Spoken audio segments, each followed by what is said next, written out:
नमस्कार। आज हम एक बहुत ही कह सकते हैं अनूठे दस्तावेज की दुनिया में उतर रहे हैं। जी। ये है मई 1994 की पत्रिका सुबह।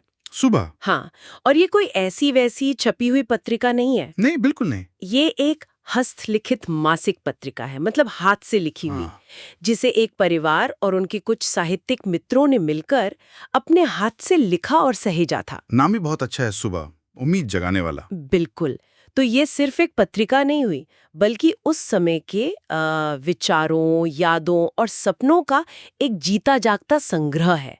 एक पूरे परिवार की मेहनत। सही कहा। और यही चीज इससे बहुत खास बना देती है। देखिए, इस तरह के जो व्यक्तिगत मतलब गैर व्यावसायिक प्रकाशन होते हैं ना, वो उन आवाजों को, उन कहानियों को सहेजते हैं जो अक्सर इतिहास के वो जो बड़ा वाला नैरेटिव होता है ना, उसमें कहीं खो जाती हैं। हाँ, ये बात तो है। और पूरा परिवार, पूरा समुदाय मिलकर कुछ बना रहा है, वो भी हाथ से लिख रहा है। ये उस दौर के जज्बे को दिखाता है। शब्दों के प्रति कितना गहरा लगाव था। हाँ। वो हाथ से लिखने वाली बात, जी। वो हस्तलिखित होना, इसे सिर्फ जानकारी का स्रोत नहीं बनाता। यह अपने आप में एक कलाकृति है, एक बहुत ही निजी अभिव्यक्ति है। तो चलिए फिर इस अनोखी पत्रिका के मई 1994 अंक के पन्नों को पलटते हैं। शुरुआत करते हैं संपादकीय से, जी। जिसका शीर्षक है मेरी बात आपकी बात। हम्म। और इसे लिखा है अनिल चंद्र ठाकुर ने, जो इस पत्रिका के संपादक भी हैं। अच्छा। इसमें वो अपने आसपास, अपने गांव में जो बदलाव हो रहे हैं, उन पर बात कर रहे हैं। एक तरफ तो वो देखते हैं कि गांव में प्रगति हो रही है, लोग शिक्षा के बारे में, अपने अधिकारों के बारे में मतलब जागरूक हो रहे हैं। ये तो अच्छी बात है। हाँ, लेकिन लेखक सिर्फ, आप कह सकती हैं, सिर्फ तारीफ नहीं कर रहे हैं प्रगति की। हाँ। वो उस बदलाव की जो कीमत चुकानी पड़ रही है, उस पर भी नजर डाल रहे हैं। किस तरह की कीमत?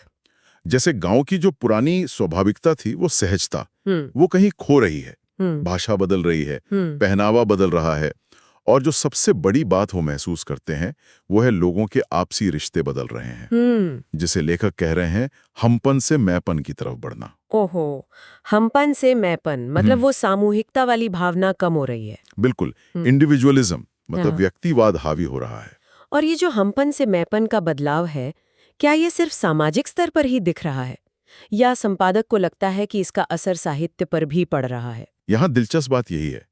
देखिए, ये संपादकीय सिर्फ इस अंक का मिजाज तय नहीं करता। हाँ। ये असल में 1990 के दशक का जो उदारीकरण का शुरुआती दौर था ना, हाँ। उस वक्त ग्रामीण भारत का जो बौद्धिक वर्ग था, हाँ। उसकी कश्मकश का एक तरह से निचोड़ है। अच्छा। विकास तो चाहिए, हाँ। लेकिन अपनी पहचान, अपनी जड़ें, उनको खोने का डर भी है। हम्म। और लेखक देख रहे हैं कि कैसे ये बदलाव साहित्य को भी प्रभावित कर रहा है। हाँ। कैसे पुराने और नए मूल्यों के बीच एक द्वंद्व सा चल रहा हाँ, है। एक अंतर्द्वंद। बिल्कुल। तो ये सिर्फ एक गांव की कहानी नहीं है, ये उस दौर के पूरे समाज की उथल-पुथल का आईना है, कह सकते हैं। और इसी कश्मकश के बीच संपादक की पाठकों से वो जो अपील है, वो तो दिल छू लेती है। वो लिखते हैं, कुछ तो लिखो, कुछ तो पढ़ो, मेरी पीड़ा तो समझो, है ना? लिखो, पढ़ो, लिखो, पढ़ो। ये सिर्फ लिखने पढ़ने की बात नहीं लगती है ना? नहीं। ये तो जैसे एक पुकार है। हाँ, एक गुहार है कि जागो, सोचो, अपनी बात कहो। समाज की जो सामूहिक चेतना है, उसको जिंदा रखो। सही। ये साहित्य की असली ताकत को पहचानने की अपील है। साहित्य सिर्फ मनोरंजन नहीं है, नहीं। वो समाज का आईना भी है, और संवाद का, बातचीत का एक मंच भी। ये संपादकीय उसी संवाद को शुरू करने की एक कोशिश है। बदलाव पर एक तरह से सामूहिक चिंतन की दावत है। हाँ। और इसी बदलाव, भाषा और पहचान के मुद्दे को और गहराई से समझने वाला एक अगला लेख भी है इसमें। अच्छा। शीर्षक है विशेषाधिकार प्राप्त लोगों की भाषा। इसके मूल लेखक विश्वनाथ सचदेव हैं, और अनुवाद किया है अनिल चंद्र ठाकुर ने ही। जी। ये लेख the times of India review 1 मई 1994 से लिया गया है। अच्छा, अनुवादित लेख है। हाँ। और ये लेख शुरू होता है गांधी जी की 1946 की एक बात से, जब उन्होंने कहा था, दुनिया यह जाने कि मैं अंग्रेजी नहीं जानता हूँ। हाँ, ये बहुत महत्वपूर्ण उद्धरण है, खासकर इसलिए कि गांधी जी तो अंग्रेजी बहुत अच्छी तरह जानते थे। वही तो उनका ये कहना अंग्रेजी भाषा के खिलाफ नहीं था, वो उस मानसिकता के खिलाफ था जो अंग्रेजी को श्रेष्ठता का, सत्ता का प्रतीक मानती थी। हाँ। ये अंग्रेजी से जुड़ी ये जो मानसिक गुलामी थी ना, उस पर एक करारी चोट थी। इस लेख में लॉर्ड मेकाले की शिक्षा नीति का भी जिक्र है। उसका लक्ष्य तो यही था शायद कि भारतीयों का एक ऐसा वर्ग तैयार किया जाए जो जी रक्त और रंग में भारतीय हो, लेकिन विचार और मेधा में अंग्रेज, है ना, जो शासक और शासित के बीच दुभाषी का काम करें। हाँ, और हुआ ये कि ये वर्ग दुभाषिया कम खुद को आम जनता से श्रेष्ठ समझने वाला ज्यादा बन गया। ओह, अंग्रेजी भारत में धीरे धीरे सिर्फ संवाद की भाषा नहीं रही, वो सत्ता की, सामाजिक रुतबे की और जिसे लेख में कहा गया है विशेषाधिकार की भाषा बन गई। इसने एक तरह से भारतीयों को अपनी जमीन पर बांट दिया, अंग्रेजी जानने वाले और न जानने वाले। क्या हम इसी को वो कह सकते हैं भाषागत साम्राज्यवाद या लिंग्विस्टिक इंपीरियलिज्म? आपने शायद पहले जिक्र किया था। हाँ बिल्कुल, भाषागत साम्राज्यवाद का मतलब ही यही है, जब एक ताकतवर भाषा, जैसे इस मामले में अंग्रेजी, जी, सिर्फ संवाद का जरिया न रहकर दूसरी भाषाओं और संस्कृतियों पर हावी होने लगती है, उन्हें कमतर महसूस कराती है। ये जमीन पर कब्जे जैसा नहीं बल्कि दिमाग पर कब्जा करने जैसा होता है। लेख इसी बात को उजागर करता है कि अंग्रेजी का ज्ञान हासिल करना एक बात है जो यकीनन उपयोगी है, हाँ वो तो है, लेकिन अंग्रेजी को अपनी पहचान और श्रेष्ठता का तमगा बना लेना वो बिल्कुल दूसरी बात है। और ये बहस तो मतलब आज भी उतनी ही प्रासंगिक है। बिल्कुल, शिक्षा में, नौकरियों में, यहाँ तक कि रोजमर्रा की बातचीत में भी ये भाषा का सवाल उठता ही रहता है। निश्चित रूप से। और लेख का सार यही है कि विरोध अंग्रेजी भाषा के ज्ञान का नहीं है, विरोध है उसके प्रभुत्व का। अच्छा, जिसके कारण हम अपनी ही भाषाओं और अपनी संस्कृति को नजरअंदाज करने लगते हैं। गांधी जी का उदाहरण देते हुए लेखक कहते हैं कि हमें दुनिया भर की संस्कृतियों की हवा अपने घर में आने देनी चाहिए, लेकिन उस हवा में अपनी जड़ों से उखड़ नहीं जाना चाहिए। बहुत अच्छी बात कही। ज्ञान के लिए दूसरी भाषाएं सीखना जरूरी है, पर अपनी भाषा की कीमत पर नहीं। और प्रजातंत्र में तो आम आदमी की भाषा का सम्मान सबसे जरूरी है। अपनी जड़ों और अपनी भाषा की बात हुई तो चलिए अब थोड़ा अतीत की यादों की ओर चलते हैं। जरूर। पत्रिका का अगला महत्वपूर्ण हिस्सा एक संस्मरण है। शीर्षक है भूली बिसरी यादें। इसे लिखा है आनंदी प्रसाद ठाकुर ने, जो एक वयोवृद्ध व्यक्ति हैं। ये उनके जीवन के अनुभव और गुजरे जमाने की एक तस्वीर पेश करते हैं। संस्मरणों की यही तो खूबी होती है, ये हमें व्यक्तिगत कहानियों के जरिए इतिहास के उन पहलुओं से मिलाते हैं जो शायद किताबों में न मिलें। सही कहा। ये सिर्फ एक व्यक्ति की यादें नहीं होती, बल्कि एक पूरे समाज का, एक पूरे युग का वो अनकहा इतिहास होती हैं। लेखक करीब 50 साल पहले के अपने गांव समेली को याद करते हैं। दिवाली के मेले का जिक्र है, उसमें काली पूजा होती थी, नौटंकी, कीर्तनिया, कठपुतली नाच, कितने रंगारंग कार्यक्रम होते थे। वाह। और उस जमाने में दूध घी की बहुत आयत थी। आप सोचिए, 1 रुपए में 18-20 सेर दूध मिलता था। क्या बात, आजकल? हाँ, और पूजा पाठ में तो मुफ्त भी मिल जाता था। अच्छा। गांव के जो मड़र होते थे, मतलब मुखिया या प्रमुख व्यक्ति, उनका बहुत सम्मान था, उनके फैसले माने जाते थे। इश्रू मड़र, श्रवण मड़र जैसे नाम वो बड़े आदर से लेते हैं। एक सामाजिक सद्भाव का माहौल था। ये जो छोटे छोटे विवरण है ना, जैसे दूध का दाम या मड़र का सम्मान, ये उस समय के सामाजिक और आर्थिक ताने बाने को समझने में बहुत मदद करते हैं। ये अतीत को एकदम सजीव बना देते हैं। कुछ दिलचस्प घटनाएं भी हैं, जैसे एक नौजवान था, वो इसरू मड़र नाम के एक मुखिया से डरता था, तो उसने सिर्फ आम तोड़ लिए थे। हाँ। और इस डर से वो फिजी भाग गया और फिर वहीं बस गया, सिर्फ आम तोड़ने पर। कमाल है। हाँ। फिर 1930 के नमक सत्याग्रह का जिक्र है। गांव में चरखे और करघे चलते थे, खादी का महत्व था। अच्छा। गांव में डाकघर खुलवाने के लिए कैसे प्रयास हुए उसका भी वर्णन है। अनूपलाल सिंह जी ने नेतृत्व किया था। यहाँ तक ये एक शर्त रखी गई थी कि अगर गांव वाले एक तय मात्रा में कपड़े का थान खरीदेंगे तभी डाकघर खुलेगा। अरे वाह, ये तो अनोखी शर्त थी, है ना?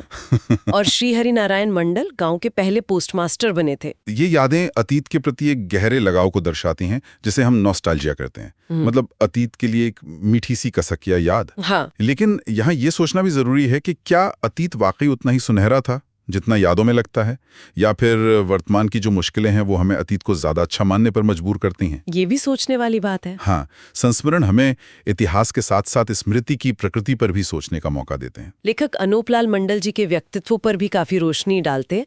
बताते हैं कि वो बहुत परिश्रमी थे, खुद लेखक थे, किताबों के बड़े शौकीन थे।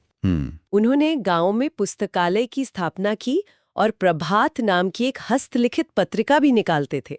ये सुबह से भी पहले की बात है। अच्छा, मतलब ये परंपरा पुरानी थी गांव में। हाँ। उनकी पत्नी के आतिथ्य का भी जिक्र है और कैसे रामधारी सिंह दिनकर, हंस कुमार तिवारी, माहेश्वरी सिंह महेश, जनार्दन प्रसाद झा द्विज जैसे उस समय के बड़े साहित्यकार उनके यहाँ आते जाते थे। अरे वाह, ये दिखाता है कि साहित्यिक और सांस्कृतिक चेतना सिर्फ बड़े शहरों तक ही सीमित नहीं थी। बिल्कुल। छोटे गांव में भी ऐसे लोग थे जो साहित्य और ज्ञान की, वो कहते हैं ना, अलख जगाए हुए थे। एक व्यक्ति का प्रयास कैसे पूरे गांव का माहौल बदल सकता है, ये उसका उदाहरण है। फिर लेखक क्रांतिकारी युग का भी जिक्र करते हैं। बताते हैं कि गांव में गुप्त रूप से पिस्तौल और बम तक बनते थे। सच में? हाँ, विप्टू मिस्त्री की पत्नी को अंग्रेजों ने शक में जेल भेज दिया था और गांव वाले उन्हें भारत माता कहकर पुकारने लगे थे। ओहो, नक्षत्र मालाकार नाम के एक और व्यक्ति का जिक्र है। वो क्रांतिकारी थे, थोड़े दबंग भी थे, लेकिन गरीबों के लिए न्यायप्रिय थे। उनके पास बधन खा रहता था। बघन खा, ये क्या होता है? ये बाघ के पंजे जैसा दिखने वाला एक छोटा सा छुपाकर रखने वाला घातक हथियार होता था, जिससे बुरे लोग डरते थे। अच्छा, तो ये कहानियां उस दौर के साहस, संघर्ष और विरोधाभासों को सामने लाती हैं। हाँ। ये सिर्फ किस्से नहीं है, ये इस बात की गवाही है कि राष्ट्रीय आंदोलन की आंच गांव-गांव तक कैसे पहुंची थी। ये व्यक्तिगत स्मृतियां राष्ट्रीय इतिहास का एक जरूरी हिस्सा है। ये सारी यादें उस गुजरे जमाने की एक मिलीजुली तस्वीर तो पेश करती हैं, लेकिन लेखक सिर्फ अतीत में ही खोए नहीं रहते, वो आज की हकीकत से भी टकराते हैं। हाँ। संस्मरण के अंत में वे आज के गांव पर थोड़ी तीखी टिप्पणी करते हैं। हाँ, और यही इस संस्मरण को संतुलित बनाता है। वो नोस्टैल्जिया में बह नहीं जाते। लेखक कहते हैं कि आज मूल्यों का पतन हो गया है, वो पुराना भाईचारा खत्म हो गया है। हाँ। दलाली, घूसखोरी, स्वार्थपरता बढ़ गई है। हाँ। उन्हें लगता है कि गांव बाहर से भले ही बदल गया हो, अंदर से खोखला हो गया है। दुख की बात है। हाँ, ये दिखाता है कि बदलाव सिर्फ भौतिक नहीं होता, सामाजिक और नैतिक भी होता है, और अक्सर नैतिक पतन सबसे ज्यादा दुखदायी होता है। अतीत की यादों और वर्तमान की चिंताओं के बाद अब हम इस अंक की अंतिम प्रमुख रचना की ओर बढ़ते हैं। जी। ये एक धारावाहिक उपन्यास है, शीर्षक है कठपुतलियां, और इसके लेखक भी अनिल चंद्र ठाकुर ही हैं। अच्छा, संपादक जी ही उपन्यास भी लिख रहे हैं? उपन्यास भले ही काल्पनिक कथा हों, अक्सर अपने समय के समाज का, उसकी उम्मीदों का, उसके संघर्षों का आईना होते हैं। देखते हैं कठपुतलियों का ये भाग हमें किस दुनिया में ले जाता है। इस अंक में कहानी गांव में एक स्कूल खोलने के प्रयासों के इर्द गिर्द घूमती है। अच्छा। हाँ, हाकिम साहब नाम के एक बहुत उत्साही व्यक्ति हैं। उनके नेतृत्व में गांव वाले मिलकर फूस का एक स्कूल घर बना रहे हैं। उसे रंगीन कागजों से सजा रहे हैं। हाकिम साहब का चरित्र बहुत ही प्रेरित करने वाला दिखाया है। वो कर्मठ हैं, शिक्षा को लेकर उनमें जुनून है, और वो खासकर गरीबों की भलाई के लिए काम करना चाहते हैं। वो खुद शहर जाके बच्चों के लिए पाटी यानी लकड़ी की स्लेट और खड़िया चौक खरीद कर लाते हैं। ये तो शिक्षा के प्रति एक सामुदायिक आंदोलन जैसा लग रहा है। हाँ, बिल्कुल। स्कूल सिर्फ सरकार या किसी बाहरी संस्था की जिम्मेदारी नहीं, बल्कि पूरे गांव का अपना प्रयास है, खासकर गरीबों के लिए, और उन्हीं की मदद से ये जमीनी स्तर पर सशक्तिकरण की कोशिश है। और स्कूल का जो उद्घाटन होता है वो भी बहुत अनोखे ढंग से होता है। कैसे? हाकिम साहब किसी बड़े नेता या अमीर आदमी को नहीं बुलाते, बल्कि गांव की ही एक बहुत गरीब और बूढ़ी महिला है, सोमा की माँ, उनसे फीता कटवाकर उद्घाटन करवाते हैं। अरे वाह, ये तो एक बहुत शक्तिशाली प्रतीकात्मक कदम है ना? हाँ, ये उस समय की सामाजिक ऊंच नीच और जो पारंपरिक रिवाज थे उनको सीधी चुनौती है। ये दिखाता है कि सच्ची तरक्की का हकदार और प्रतीक सबसे वंचित व्यक्ति ही है। ये लोकतंत्र की सच्ची भावना है। सत्ता या सम्मान ऊपर से नहीं, नीचे से आना चाहिए। लेकिन जैसा अक्सर होता है, अच्छे काम का विरोध भी होता है। हाँ, वो तो होता ही है। गांव के कुछ दबंग और स्वार्थी लोग हैं, जैसे देवलाल सेठ, जावेद मियाँ, कृपाराम। वो स्कूल खोलने का विरोध करते हैं, हाकिम साहब को धमकी भी देते हैं। पर हाकिम साहब का मानना है कि अच्छे काम में बाधाएं तो आती हैं, लेकिन गुस्सा करने के बजाय धैर्य और सच्चाई से काम लेना चाहिए। उन्हें विश्वास है कि शिक्षा ही इन सारी समस्याओं का, इस विरोध का असली जवाब है। यहाँ लेखक ने किरदारों के जरिए समाज के आंतरिक संघर्ष को दिखाया है। एक तरफ हाकिम साहब जैसे आदर्शवादी और बदलाव लाने वाले लोग हैं जी, तो दूसरी तरफ देवलाल सेठ और कृपाराम जैसे यथास्थितिवादी हैं, जो अपने निहित स्वार्थों के लिए तरक्की रोकना चाहते हैं। ये उपन्यास के माध्यम से सामाजिक यथार्थ का चित्रण है। स्कूल में खास प्रार्थना भी गाई जाती है, जो पारंपरिक प्रार्थनाओं से थोड़ी अलग है। अच्छा, क्या है? पंक्तियां हैं, देव देवदा देवता, देव तू रहा कहाँ, पाप अत्याचार में खो गया तेरा जहां। ओहो, ये तो काफी तीखी पंक्तियां हैं। हाँ, उस समय की सामाजिक और नैतिक स्थिति पर एक तरह की टिप्पणी लगती है। फिर पहले दिन की पढ़ाई शुरू होती है। बच्चों के नाम लिखे जाते हैं। सोमा कुमारी, बीबी जमीला खातून जैसे नाम हैं। उन्हें अ, आ, क, ख सिखाया जाता है। साक्षरता की पहली किरण गांव में पहुंचती है। ये उपन्यास शिक्षा को सिर्फ अक्षर ज्ञान तक सीमित नहीं रखता, उसे सामाजिक बदलाव, बराबरी और चेतना जगाने वाले एक शक्तिशाली औजार के रूप में देखता है। सही। कहानी भले ही काल्पनिक हो, लेकिन ये उस दौर के लाखों गांवों की उम्मीदों, उनके संघर्षों और बदलाव की उनकी चाहत को आवाज देती है। ये दिखाती है कि साहित्य कैसे समाज को प्रेरित कर सकता है। तो हमने सुबह के मई 1994 अंक के पन्नों के एक तरह से यात्रा पूरी की। जी। संपादकीय की गहरी चिंताओं से शुरू होकर भाषा और पहचान के सवालों से गुजरते हुए, गांवों की भूली बिसरी यादों में खोते हुए और अंत में शिक्षा के जरिए एक नए सवेरे की उम्मीद जगाते उपन्यास तक। हर पन्ना अलग था, पर सब मिलकर एक पूरी तस्वीर बनाते हैं। और उस तस्वीर को एक साथ जोड़ने वाला धागा है इस पत्रिका की अपनी पहचान, इसका हस्तलिखित होना। हाँ, वो तो है ही। ये इसे महज कुछ लेखों का संकलन नहीं बनाता। ये स्नेह, श्रम और साझा सपनों से रचा गया एक जीवन दस्तावेज है। ये एक परिवार और एक समुदाय की रचनात्मक ऊर्जा, उनके आपसी संवाद और उनकी साझी चिंताओं का प्रतीक है। ये उन छोटी स्थानीय आवाजों को सहेजता है जिन्हें बड़ी व्यावसायिक दुनिया शायद नजरअंदाज कर दे। बिल्कुल। और वो हाथ से लिखने का जो एहसास है, जो जुड़ाव है, वो आज की डिजिटल दुनिया में कहीं खोता जा रहा है ना? हाँ, हर अक्षर में लिखने वाले की छाप होती है। हाँ, और शायद इसीलिए आज हमारी ये चर्चा भी एक तरह से उसी परंपरा को आगे बढ़ाने जैसी है। अच्छा, कैसे? जो शब्द कभी हाथ से कागज पर लिखे गए थे, आज वे आवाज बनकर हम तक, श्रोताओं तक पहुंच रहे हैं। हाँ, ये बात तो है। ये तकनीक के जरिए अतीत को वर्तमान से जोड़ने का, उन पुरानी आवाजों को फिर से जिंदा करने का एक प्रयास है। तो चलिए आज की इस बातचीत को हम पत्रिका के संपादक की उसी अपील के साथ समाप्त करते हैं जो उन्होंने अपने संपादकीय में की थी और जो आज भी उतनी ही मायने रखती है। लिखो, पढ़ो और अपने समाज की आवाज बनो। बिल्कुल। लेकिन एक सवाल मेरे मन में जरूर उठ रहा है। जी। हमने देखा कि लगभग 30 साल पहले कितने सीमित साधन थे, है ना? उसके बावजूद एक हस्तलिखित पत्रिका कैसे संवाद का, चिंता का, रचनात्मकता का इतना गहरा मंच बन पाई। आज जब हमारे पास संवाद के इतने सारे, इतने तेज रफ्तार डिजिटल साधन हैं, क्या हम उनका इस्तेमाल उतनी ही गहराई से, उतने ही अपनेपन से और उतनी ही जिम्मेदारी से कर पा रहे हैं? ये बहुत महत्वपूर्ण सवाल है, सोचने लायक। हाँ, तो इस सवाल पर जरूर सोचिएगा। आज के लिए इतना ही। धन्यवाद। धन्यवाद।